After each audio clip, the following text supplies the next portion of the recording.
Yang pertama pengajuan akun, nanti adik-adik bisa melakukan dengan cara klik tombol pengajuan akun yang berwarna biru ini ya. Nah, silakan diklik seperti ini. Nah, akan muncul inputan data, yaitu wilayah sekolah asal, tahun lulus, jenis lulus, nomor induk siswa, dan nomor induk kependudukan. Di SPMB tahun 2025 ini ada dua data utama yang harus adik-adik SMP siapkan, yaitu NISN dan NIK. Jadi mau disiapkan dulu ya untuk dicek. Oke, kita akan praktikkan wilayah sekolah asal, misalkan kita pilih di dalam provinsi. Jadi kalau adik-adik semua dari wilayah Jawa Tengah, silahkan pilih dalam provinsi. Kalau misalkan adik-adik ada yang di perbatasan, kemudian lulusannya atau SMP-nya ikut di Jawa Barat atau Jawa Timur atau DIY, Anda bisa pilih luar provinsi, begitu ya. Kemudian kita akan praktekkan dalam provinsi tahun lulusnya untuk tahun 2025 bagi yang sekarang kelas 9 ya. Kalau yang ini ada yang mengikuti mungkin lulusan tahun kemarin juga bisa. Jenis lulusan bisa Anda pilih. Ini kalau siswa SMP, MTS, atau mungkin PKBM, SKB, atau anak pondok, silakan pilih ya. Nah ini dia, untuk nomor induk siswa dan nomor induk kependudukan, kemarin sempat kita uji cobakan dan ada beberapa masalah kecilnya, yaitu banyak dari siswa SMP itu yang tidak tahu NIK-nya. Nah ini mohon nanti bantuan dari Bapak Ibu guru atau dari pihak sekolah SMP atau MTS atau yang itu ya pakai PKBM dan sebagainya, bisa dikondisikan untuk data NISN dan NIK dari siswa masing-masing. Untuk data ini kita ambil dari data pokok pendidikan Bapak Ibu, jadi mohon disesuaikan dengan NISN dan NIK di Dapodik masing-masing. Setelah ini, setelah inputan data adik-adik sudah selesai, kemudian ada tombol ke bawah itu, tombol cari ya. Jadi ketika itu kita cari, nanti ada respon seperti ini. Nah, kalau berhasil, data NISN berhasil ditemukan, adik-adik bisa lanjut nih, berarti data adik-adik semua ini yang kelas 9 khusus lulusan Jawa Tengah ya, ini baik itu nanti SMP negeri, swasta, atau MTS atau yang tadi yang saya sebutkan di dalam wilayah Provinsi Jawa Tengah dan tahun lulus 2025 nanti akan respon seperti ini. Oke, kita oke, baru adik-adik semua bisa klik lanjut untuk melanjutkan proses selanjutnya. Nah, di proses selanjutnya ada data info peserta, itu dari nama sekolah, kemudian biodata. Ini mohon maaf karena kita sampel ya, nama semua kita hilangkan ya.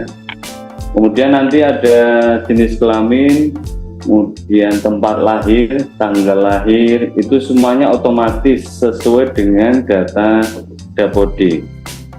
Oke, kemudian ada status domisili. Nah ini dia. Di status domisili, kalau adik-adik semuanya menggunakan domisili sesuai KK, maka otomatis data KK atau alamat KK yang akan diambil oleh aplikasi. Kenapa ini sangat penting? Karena posisi untuk nanti jalur domisili ya. Domisili itu ada 30% dihitung melalui jarak antar titik sekolah dan titik rumah. Nah ini titik rumahnya itu sesuai dengan inputan ini yang ada dipilih gitu ya. Ada sesuai KK, ada surat mutasi ini bagi yang mau mengikuti di jalur mutasi ya.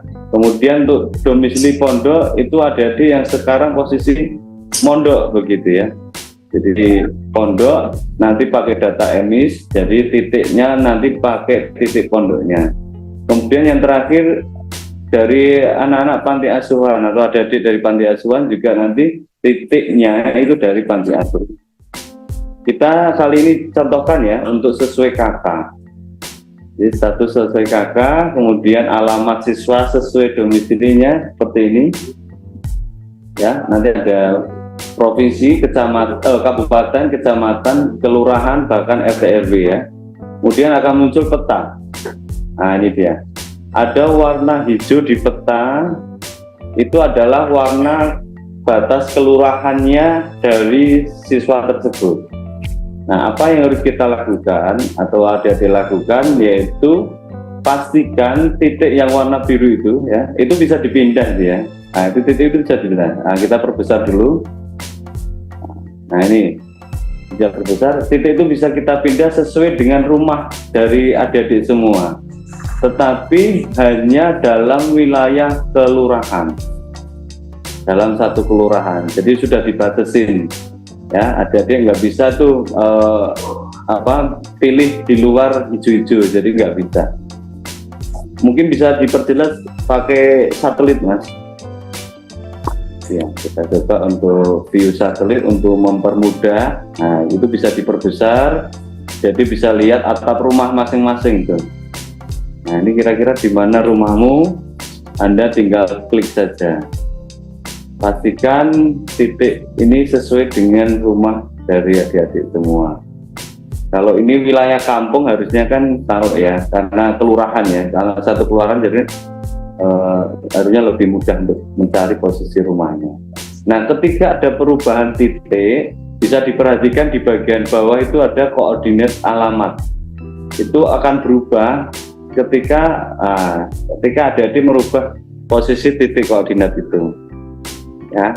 Jadi silakan, ini sangat hati-hati di sini ya, diperhatikan rumahnya yang mana gitu.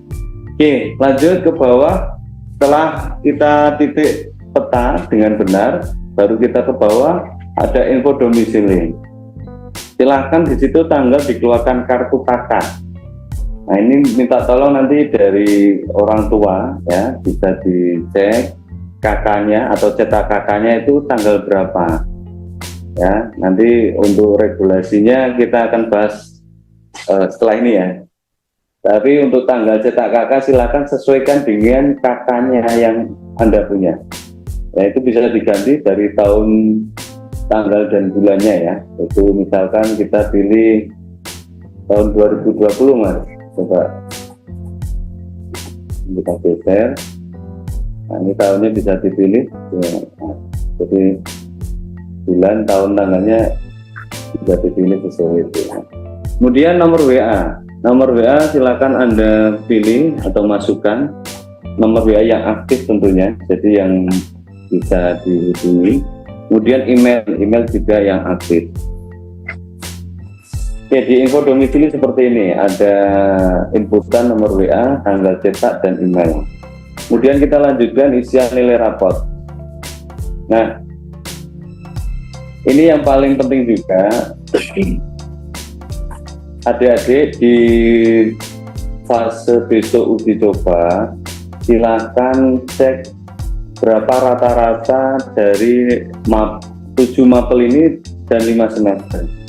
Bisa dilihat atau nanti minta bantuan dari Bapak Ibu guru atau pihak sekolah untuk menyiapkan data rapor anak-anaknya di 5 semester terakhir atau semester 1 sampai semester 5 untuk 7 mapel berikut. Jadi untuk mengecek sekalian apakah rata-rata yang di aplikasi sama rata-rata perhitungan dari raport Bapak Ibu semua sama atau tidak ya. Untuk pengisian silakan diisikan, ini sesuai Permendikbud itu kita bisa berikan 2 belakang koma, misalkan ada ya, jadi misalkan angkanya 99,65 begitu nilainya seperti itu. Kemudian untuk nilai, banyak yang bertanya untuk satuannya itu 0 sampai 100 ya. Jadi kalau misal raport nilainya 9, di sini urutannya ada 90 begitu ya. atau 9,5 berarti di sini 95. Itu nanti untuk titik koma bisa bebas, bisa pakai titik, bisa pakai koma, jadi tidak ada masalah ya. Nanti otomatis Anda klikkan apa 4 angka di dalam itu, nanti otomatis dia akan kasih koma gitu. Dan nilai maksimal 100 ya. Jadi menurut kami juga nggak ada rapat lebih dari 100 gitu ya. Kemudian setelah inputan, ini di inputan rapot, intinya pesan kami adalah silakan cek juga nilai rapot masing-masing, sehingga nanti anak-anak sebelum SPMB itu sudah tahu rata-rata nilai rapotnya mereka itu berapa gitu ya. Jadi biar tahu, oh nilai saya itu yang untuk nanti misalkan jalur prestasi itu nilai rapotnya sekian gitu ya. Jadi bisa lebih persiapan dari awal. Kemudian di bawahnya kita masih ada fasilitas data kejuaraan. Jadi ketika ada kejuaraan ya, misalkan juara berjenjang gitu ya, nanti misal itu ada 2 di sampai bawah, ada berjenjang, tingkat nasional dan sebagainya. Itu silakan Anda pilih, misalkan ini tingkat kabupaten.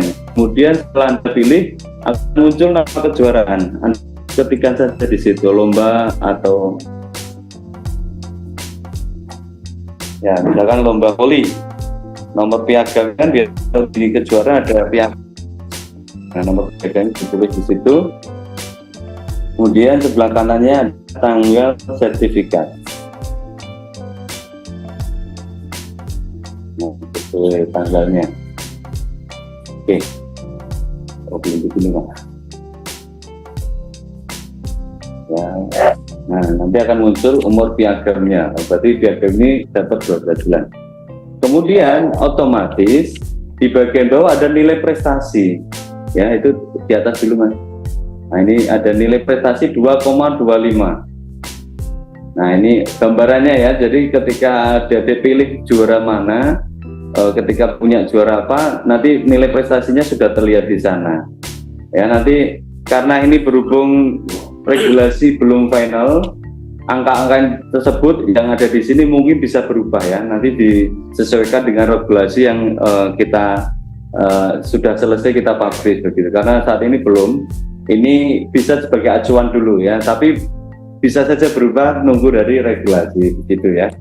Kemudian di tahun 2025 ini sesuai Permendikbud kita fasilitasi untuk adik-adik khusus yang menjadi ketua organisasi. Di sini ada 2, yaitu organisasi atau ketua OSIS, yang berikutnya adalah ketua pramuka atau ketua kepanduan. Ya, selain pramuka ada kepanduan gitu ya. Nah, ini adik-adik juga bisa dapat poin ya. Jadi misalkan ini ya kejadian di sini dia juara apa tadi kabupaten ya. Dan juga dia ketua OSIS, maka nanti poinnya ditambah. Ya, jadi nambah banyak nih poinnya ya. Sudah juara. Nah, nanti ketua juga, jadi ada tambahan plus. Ketua, iya betul, ketua pramuka nanti ada 2 ya. Silakan nanti ketua putra juga bisa jadi tambahan, yang jadi ketua putri juga jadi tambahan. Untuk skornya juga berbeda. Ketua OSIS di sini sementara 1,5, yang pramuka tadi 1 ya. Ini belum final, jadi nanti tergantung dari regulasi yang sudah ditentukan. Jadi ini hanya gambaran Bapak Ibu. Intinya di aplikasi ini kita menyampaikan bahwa selain nilai raport, adik-adik kalau punya kejuaraan juga bisa jadi tambahan nilai kejuaraan, dan juga kalau punya status ketua organisasi OSIS ataupun pramuka atau kepanduan itu juga bisa ditambahkan. Jadi kumulatif dari nilai raport, kejuaraan dan organisasi. Itu ya maksud kami di sini menekankan bahwa itu bisa dijumlah atau dikumulasikan. Untuk titik poinnya itu belum final ya, nanti tunggu aja regulasi yang ada. Oke, setelah itu ada informasi tambahan. Adik-adik nanti disesuaikan aja kalau posisi statusnya anak panti dan sebagainya, ini nanti tinggal tergantung keadaannya, tinggal dipilih ya atau tidak. Baik, kita review dari atas dulu Mas sebelum kita lanjut. Jadi posisi di halaman info peserta ini ada dari data pribadi, nama, biodata, kemudian ada status domisili tadi, memposisikan titik koordinat ya, yang akan dihitung di khusus jalur domisili ya. Ya, di khusus jalur domisili yang 30% itu ambil dari jarak ya. Kemudian ada alamat, kemudian titik. Ini titik koordinat itu juga penting nanti. Jadi adik-adik bisa silakan mencoba ya, atau melihat petanya gitu ya. Ini benar nggak sih peta saya di aplikasi ini? Nah gitu dia. Maksud saya adalah teman-teman bisa cek dulu dalam posisi uji coba di tanggal 24 itu bisa melihat titik koordinat, kemudian nilai rapor, terus ada tadi nilai kejuaraan dan organisasi. Oke, begitu kita lanjutkan. Itu kita lanjut. Setelah itu ada unggah berkas.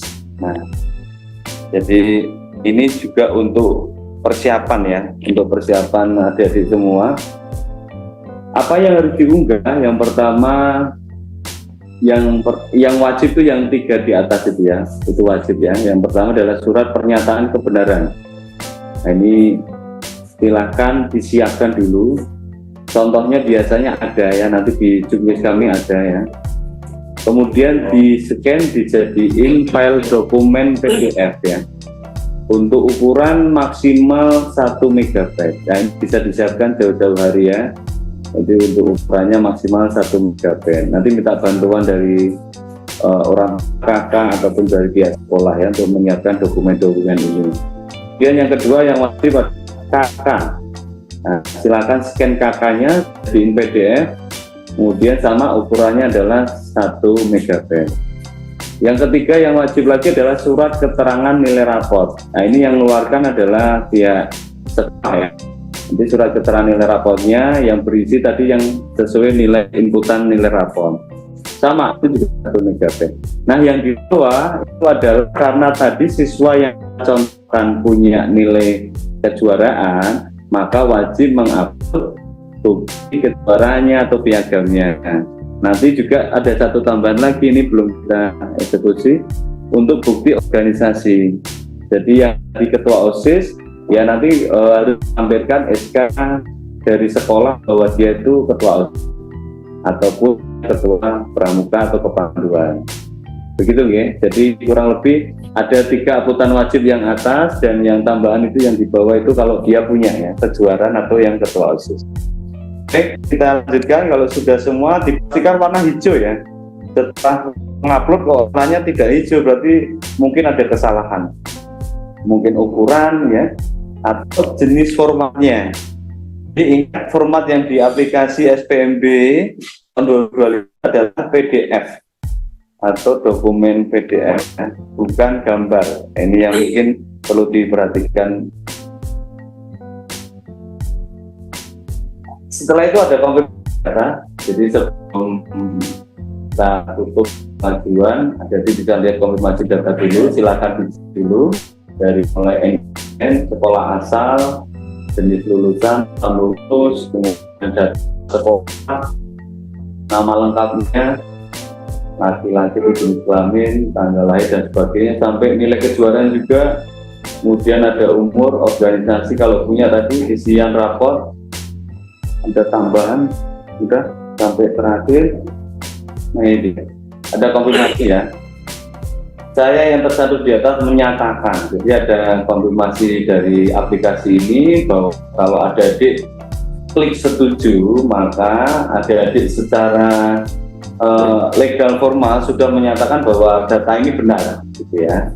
Jadi tolong dibaca, dicermati, karena kalau sudah dicentang bisa diartikan bahwa adik-adik semua atau seluruh peserta atau calon murid itu menyatakan bahwa data ini benar. Setelah itu kita klik ajukan. Nah, sudah berhasil, Anda nanti akan muncul respon pendaftaran Anda berhasil. Kemudian kita klik OK, dan ada nama peserta dan nomor peserta, dan ada cetak bukti ajuan akun. Nanti jangan lupa cetak ini ya, bukti ajuan akun ini. Cetaknya di mana? Di paling bawah nanti ada tombol cetak. Terus ya, ini ada konfirmasi ya. nanti ada tanda tangan orang tua, tanda tangan siswanya. Jadi ini konfirmasi bentuk cetaknya. Kalau ini benar sudah tertanda tangani orang tua dan siswa, maka bisa dijadiin dokumen untuk verifikasi ke sekolah SMA SMK terdekat. Ya, kemudian Anda bisa cetak jadi PDF dan di print out, kemudian bisa dibawa ke sekolah SMA SMK terdekat tadi untuk melakukan verifikasi. Oke, itu saja dari proses yang akan ada dilakukan semua.